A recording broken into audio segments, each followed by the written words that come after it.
Hi అండి, welcome to mini vlog. Varalakshmi వ్రతం చేసుకుంటున్నాను, అందుకే ఉదయాన్నే 3ంటికి లెగిసిపోయి పనులన్నీ స్టార్ట్ చేశాను.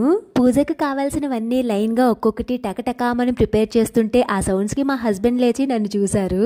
రోజు ఇలాంటి వ్రతాలు ఏమైనా ఉంటే బాగుండు అని చెప్పి వెళ్లారు. అంటే మనతో మామూలుగా ఉండదు, ఇలాంటి టైంలోనే నా టాలెంట్ అంతా బయటకు తీస్తాను. అసలు ఆడవాళ్ళంతా నోములు వ్రతాలు అంటే ఎంతో నిష్టగా ఎంత బాగా చేస్తారో కదండి. అలాగే మన చిరాకు కోపము వేసుకుని అదుపులో పెట్టుకోవాలండి. అది మన పిల్లల పైన, హస్బెండ్ పైన అండ్ అత్తామామల పైన అస్సలే చూపించకూడదండి. ఇది కూడా వ్రతంలో ఒక పార్టేనండో. ఇవన్నీ కూడా పాటిస్తేనే వ్రతానికి ఫలితం వస్తుందని నేను నమ్ముతాను.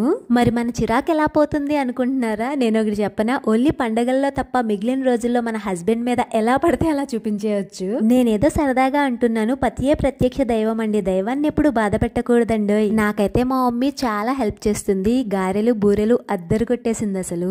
ప్లీజ్ సబ్స్క్రైబ్ చేయొచ్చు కదా. జై హింద్.